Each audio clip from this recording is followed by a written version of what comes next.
हरे कृष्णा, राधे राधे। आज हम आपको माघ मास का दूसरा अध्याय सुनाएंगे।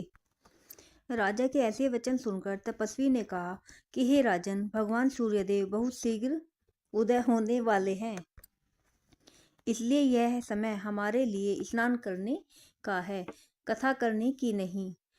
सो आप स्नान करके अपने घर को जाइए और अपने गुरु श्री वशिष्ठ जी से इस महात्म्य को सुनिए। इतना कहकर तपस्वी सरोवर में स्नान के लिए चले गए और राजा भी विधि पूर्वक सरोवर में स्नान करके अपने घर लौट आया और रनवास में जाकर तपस्वी की सब कथा रानी को सुनाई। तब सूत जी ने पूछा कि हे गुरुदेव, राजा ने अपने गुरु वशिष्ठ जी से प्रश्न किया और उन्होंने क्या उत्तर दिया, सो मुझसे कहिए। व्यास जी कहने लगे कि हे सूत, राजा दिलीप ने रात्रि को रनवास में सुख से सोकर प्रातः समय गुरु वशिष्ठ जी के पास जाकर उनके चरणों को छूकर प्रणाम करके तपस्वी के बतलाए हुए प्रश्न को अति नम्रता पूर्वक पूछा कि हे गुरुजी, अपने आचार, दंड, नीति, राज्य, धर्म तथा चारों वर्णों के चारों आश्रमों की क्रियाओं का दान और विधान, यज्ञ और उनकी विधि, व्रत व उनकी क्रिया तथा भगवान विष्णु की आराधना विस्तार पूर्वक मुझको सुनाइए। अब मैं आपसे माघ मास के स्नान के महात्म्य को सुनना चाहता हूँ। सो हे तपोधन, नियम पूर्वक इसकी विधि समझाइए। गुरु वशिष्ठ जी कहने लगे कि हे राजन, तुमने दोनों लोगों के कल्याण के लिए वनवासी तथा गृहस्थियों के अंतकरण को पवित्र करने वाले माघ मास के स्नान का बहुत सुंदर प्रश्न पूछा है। माघ मास में स्नान का फल गौ, भूमि, तिल, वस्त्र, स्वर्ण, अन्न, घोड़ा आदि दोनों का चंद्रायन और ब्रह्मा कुर्च व्रत से भी अधिक फलदाता है। बैसाख तथा कार्तिक में जप, दान, तप और यज्ञ बहुत फल देने वाले हैं, परंतु माघ मास में स्नान करने वाला मनुष्य राज्य और मुक्ति के मार्ग को जानने वाला होता है। दिव्य दृष्टि वाले महात्माओं ने कहा है कि जो मनुष्य माघ मास में निष्काम भाव से भगवान के निमित्त स्नान करता है, वह अनंत फल प्राप्त करता है। इससे शरीर की शुद्धि, प्रीति, ऐश्वर्य तथा चारों प्रकार के फलों की प्राप्ति होती है। अदिति ने 12 वर्ष तक मकर संक्रांति में अन्न नहीं खाया और माघ मास में स्नान किया। इससे तीनों लोकों को उज्जवल करने वाले 12 पुत्र उत्पन्न हुए। माघ मास में स्नान करने से ही रोहिणी, सुभगा, अरुंधति दानशील हुई और इंद्राणी भी समान रूपवती होकर प्रसिद्ध हुई।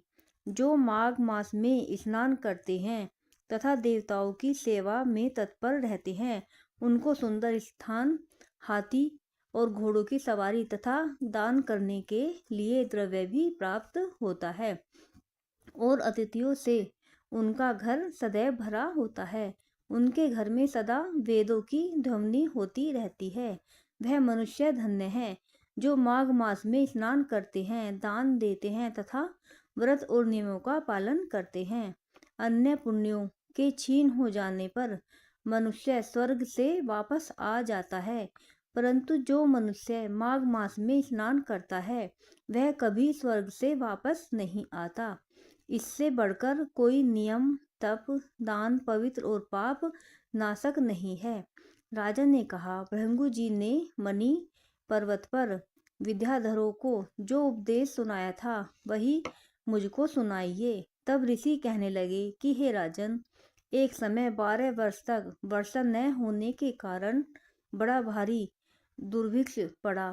प्रजा क्षीण होने के कारण संसार में बड़ी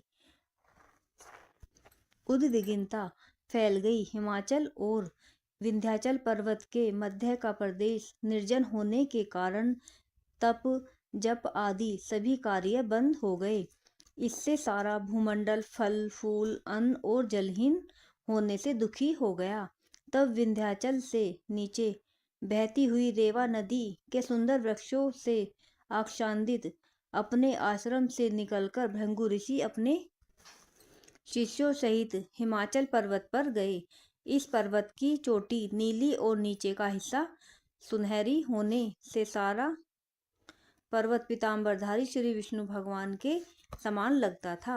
पर्वत के बीच का भाग नीला और बीच में कहीं स्फटिक होने के कारण अति शोभा को प्राप्त था।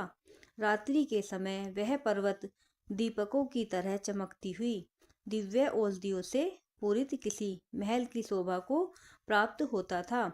यह पर्वत शिखाओं पर बांसुरी बजाती और सुंदर गीत गाती हुई किन्नरियों तथा केलों के पत्तों की पताकाओं से अत्यंत शोभित हो रहा था। यह पर्वत नीलम, पन्ना, पुखराज तथा इसकी चोटी से निकलती हुई रंग बिरंगी किरणों से इंद्रधनुष के समान प्रतीत होता था।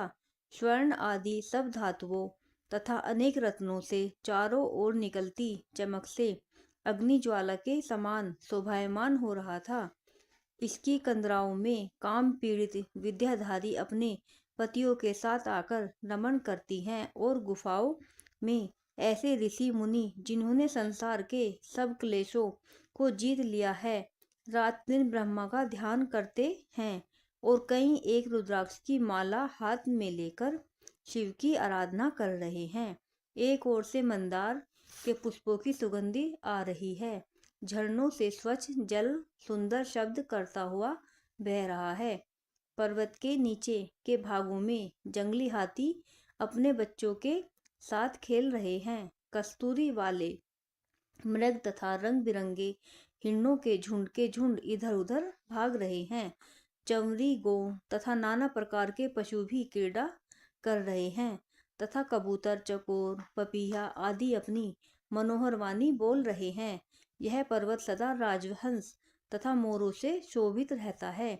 यहाँ पर हमेशा से देवता, यज्ञ और अप्सराएं वास करती हैं। राधे राधे।